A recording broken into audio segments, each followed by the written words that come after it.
actually going to dive straight in with our main story this week, which concerns Donald Trump, a man who, offence very much meant, looks like he is slowly turning into Mrs. Doubtfire. Specifically, we're going to look at something Trump's dedicated a lot of attention to over the last few years, crypto. He's even called himself the first crypto president, which is a pretty big turnaround, given that just 5 years ago, he not only called Bitcoin a scam, he was also giving interviews like this. Do you ever dabble in Bitcoin or cryptos?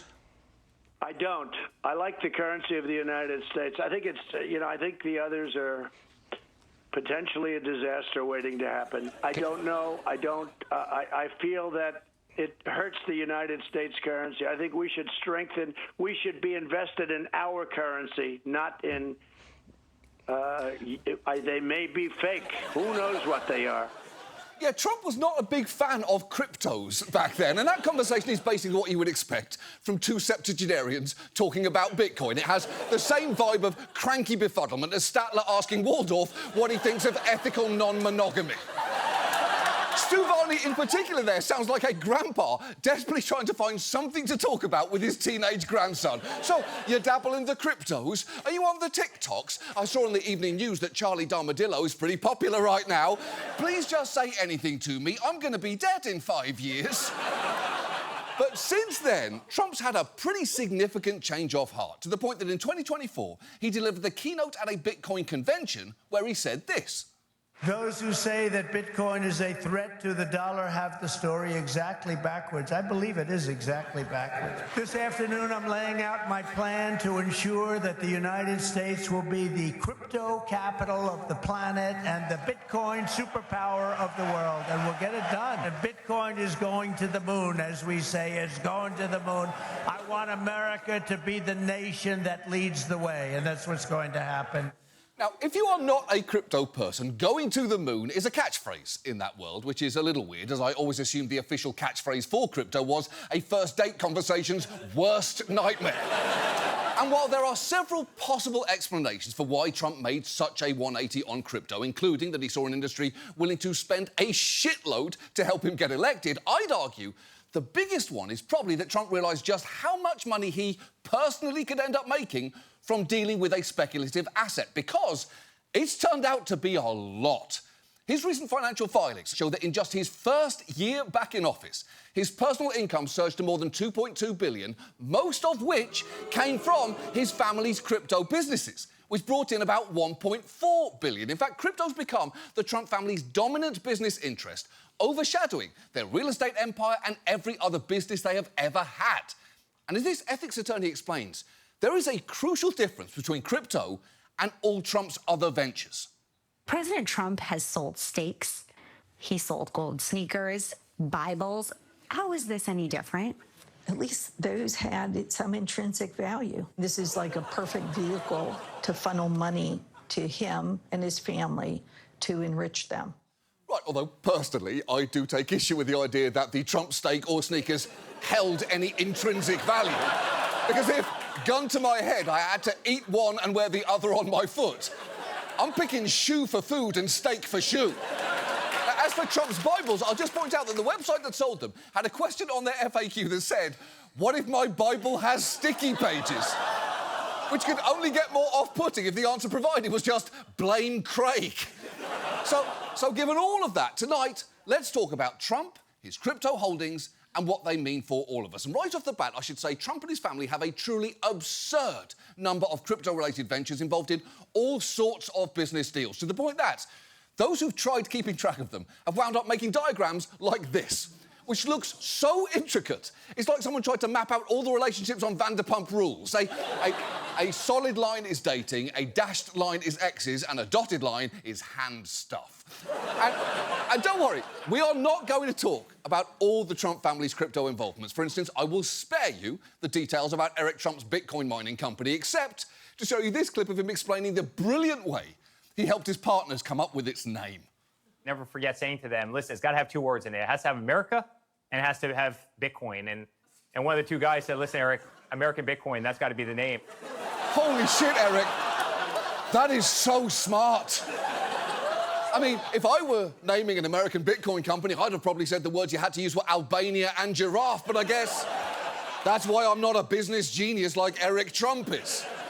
Instead, I'm going to focus on just two of the Trump family's major crypto ventures, and I'll describe them the way I'm pretty sure he describes his oldest son, specifically the big one and the dumb one.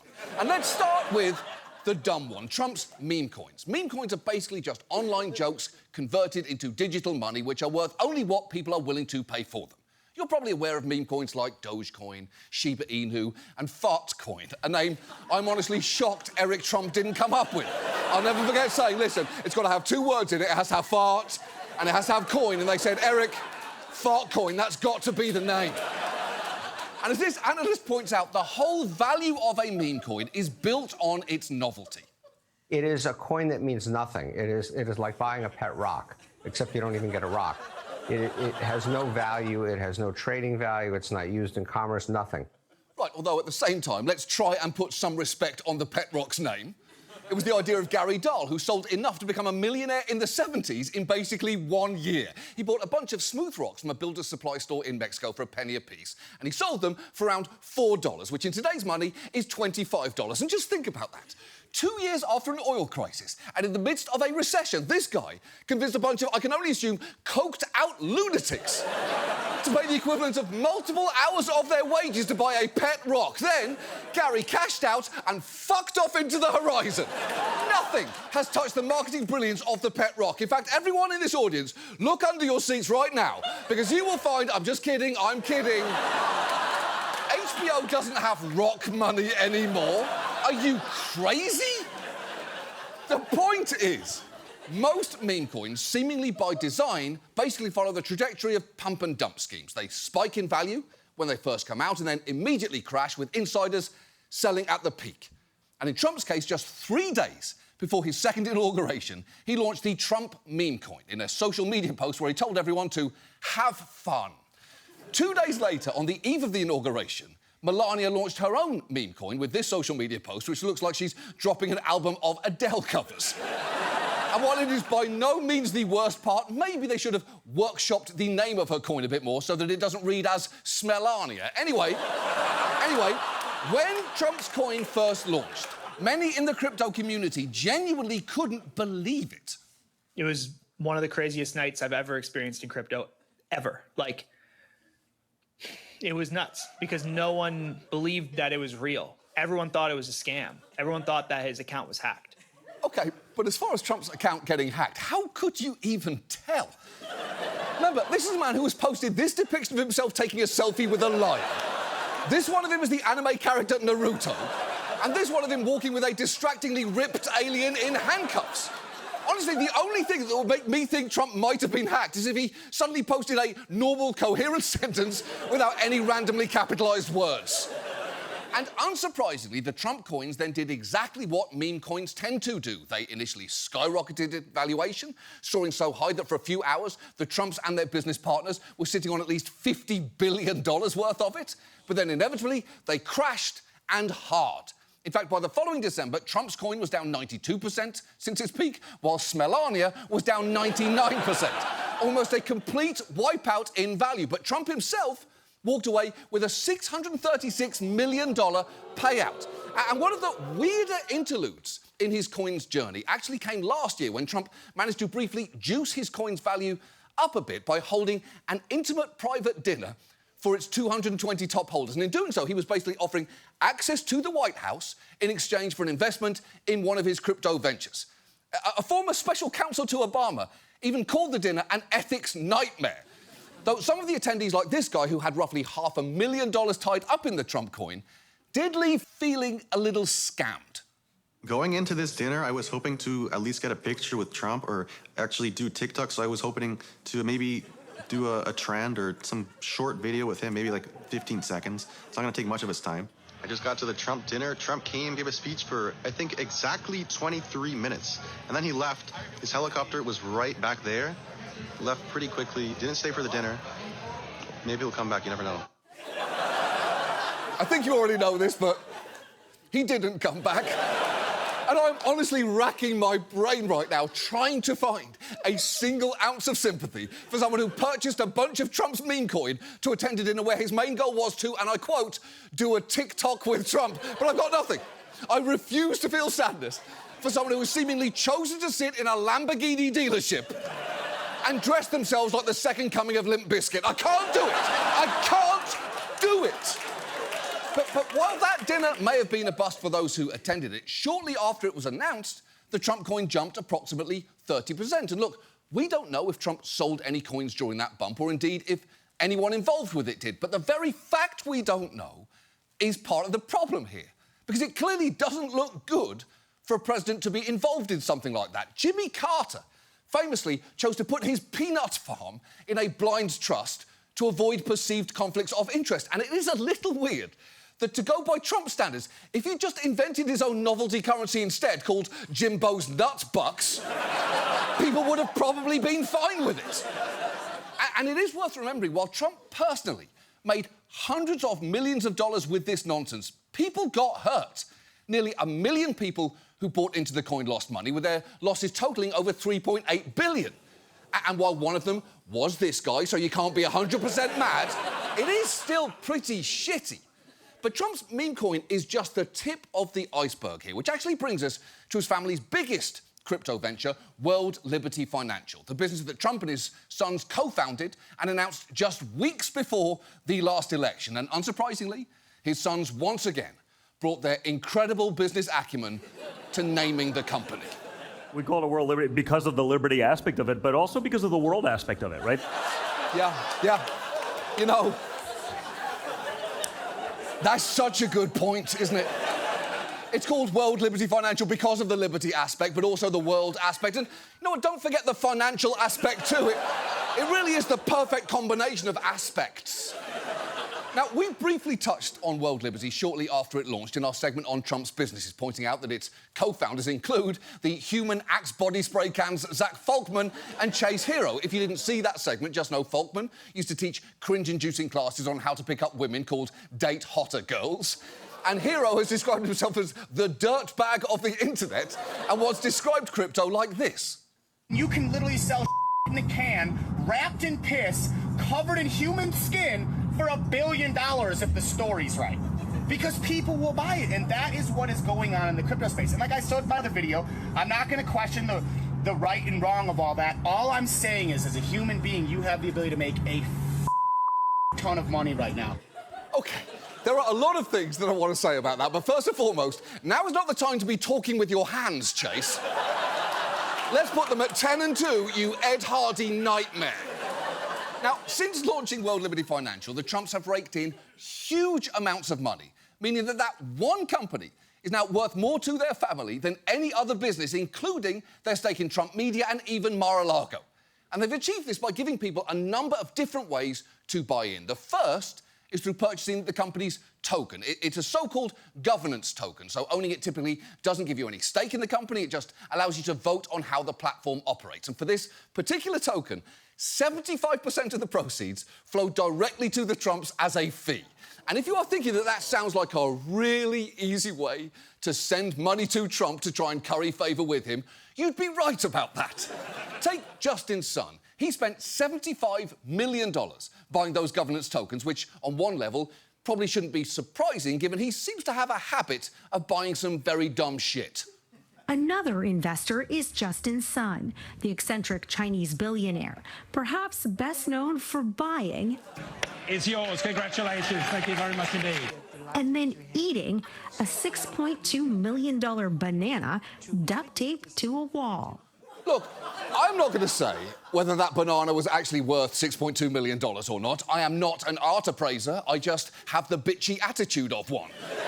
The point is, that is the guy who spent $75 million on World Liberty governance tokens, as well as, by the way, spending nearly $38 million on Trump's meme coin. And while that all sounds very stupid, because in every important way it really is, it may not actually have been a complete waste of money for Son, because it turns out, at the time Trump took office, he was actually fighting a lawsuit from the SEC, alleging he defrauded investors by manipulating the price of his Tron cryptocurrency with fake trades. Fun fact, Tron also allegedly hosted 45% of all illicit crypto money flows in 2023.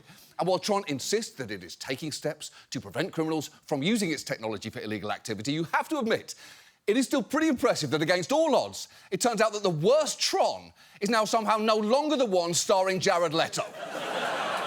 But crucially, just after Sun began ploughing all that money into Trump's crypto ventures, the SEC suddenly paused its case against him. And then, in March, this happened. The government settling a fraud case against a crypto billionaire, Justin Sun. The SEC saying that one of Sun's firms is now going to pay $10 million in a penalty, but will neither of the companies will admit wrongdoing. Wow, to put that $10 million fine in terms that we can now all understand, that is 1.6 bananas taped to a wall. Now, Justin Sun has denied there was any quid pro quo there, but the thing is, that sequence of events where someone helps World Liberty Financial make money and then coincidentally get something that they wanted all along is by no means a one-off, because a similar sequence of events took place with the company's so-called stablecoin, USD1. Now, unlike meme coins, the price of which can fluctuate wildly, a stablecoin is supposed to have a set monetary value. So basically, one coin should always be worth $1. And this can be lucrative for companies like World Liberty because when someone uses real money to buy a stable coin, it can then invest that money into treasuries and earn interest on it. That is why it was very good news for Trump that, as we've discussed before, the founder of Binance, the world's largest crypto exchange, facilitated a massive $2 billion purchase of USD1 by an investment fund tied to the United Arab Emirates. Now, at the time, by sheer coincidence, he was pursuing a presidential pardon for a money laundering conviction, which he eventually got. And while Binance and its founder will insist that they did nothing wrong, the fact is that $2 billion transaction was absolutely huge for World Liberty because, as crypto experts will point out, it instantly made their stablecoin seem much more legit. So it took World Liberty from being a small project that maybe was on the roadmap after the election purely for the name to being one of the largest stablecoins in the world in a single transaction. So it vaulted them from small time to the big leagues. The Emiratis entrusted $2 billion to a currency that had been on the market 5 weeks. One source told us it wasn't strange, it was nuts. Right. And it sure seems like that was due to the Trump connection, because I'm not sure why else anyone would put $2 billion worth of trust in a company founded by the dirtbag of the internet, a walking restraining order, and two brothers who probably lost their shit over the name cheese balls. Wait, they're balls and they taste like cheese. It's fucking genius. But that was only part of the story, because, as I said, the entity that actually put up the $2 billion was an investment firm linked to the government of the UAE, a government, incidentally, that very much wanted to get its hands on advanced computer chips made by US companies. Now, the Biden administration had largely stymied that deal over fears that giving chips to the UAE could ultimately lead to them getting to China. But you will never guess what happened not long after that crypto deal went through. 2 weeks after the $2 billion transaction, President Trump traveled to the UAE for an official visit. Yesterday, the two countries also agreed to create a path for UAE to buy some of the world's most advanced AI semiconductors from American companies, a very big contract. The US then announced it would allow the UAE to buy hundreds of thousands of NVIDIA's advanced AI chips. While there's no evidence that one deal was explicitly offered in return for the other, the timing is extraordinary. Sure. Let's go with extraordinary. It's not the word that I would use, but it turns out my lawyers tell me that the word that I actually want to use would cost HBO a few million in legal fees, so extraordinary it is then. And the thing is, that may not even be the most important link between the UAE and World Liberty Financial, because it later emerged that another transaction had quietly happened right before Trump came back into office. Just days before Trump's second inauguration, the Journal reports 49%, nearly half of the Trump family crypto company, World Liberty Financial, was purchased for $500 million by Sheikh Tahnoun bin Zayed Al Nahyan, who heads the United Arab Emirates State Investment Fund and serves as National Security Advisor, sometimes referred to as the Spy Sheikh. Oh, yeah, I forgot to mention, the guy at the centre of all of this is apparently called the Spy Sheikh. Which, frankly, isn't great, given that Spy Shake sounds like the title of a culturally insensitive 90s thriller starring Steven Seagal. The Spy Sheikh is the brother of UAE's president, and he got that nickname because he spent the last decade as the country's national security advisor, even at one point becoming embroiled in a spying scandal when it emerged that operatives hired by the Emirates were targeting human rights activists, including one whose baby monitor they hacked to spy on his family, which sure seems like the sort of thing you would want to know before releasing, I don't know, high-powered computer chips to a country. Although, for what it's worth, hacking a baby monitor for spying also doesn't make a lot of sense to me. No one is discussing their political activist plans while putting their baby to bed. If a parent is saying anything, it is whispering over and over again, I will pay you $1,000 to go to sleep right now. But because World Liberty is a private company, we didn't even find out about that investment until the Wall Street Journal reported it earlier this year, even though that deal involves a foreign government official taking a major ownership stake in an incoming US president's company and steering, at a minimum, $187 million to the president's family. That is literally unprecedented in American politics. Now, I have to say, World Liberty insists the company has no role in or influence on government policy, and the White House told us that the president only acts in the best interests of the American public, and there are no conflicts of interest, which, huge for this country if true. Meanwhile, Trump has insisted he does not control his crypto investments, and in fact, he barely pays attention to them. Mr. President, the Wall Street Journal reported that the royal family of Abu Dhabi invested hundreds of millions of dollars in your World Liberty Financial. Can you explain why you decided to take that investment? Was that a transaction? Well, I don't know about it. I know that crypto is a big thing, and they like it. A lot of people like it. The people behind me like it. My sons are handling that. My family is handling it. And I guess they get investments from different people.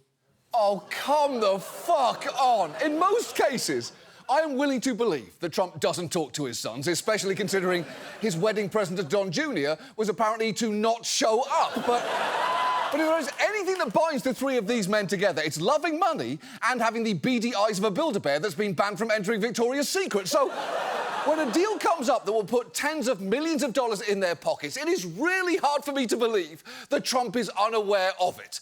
The point here is, it sure seems like Trump's exploiting crypto sketchiness for maximum profit. And importantly, at the same time, he's now making it much easier for others to do the same.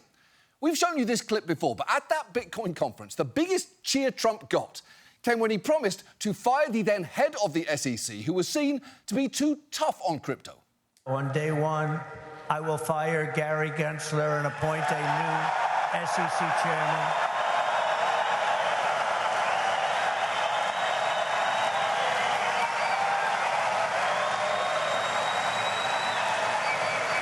I didn't know he was that unpopular.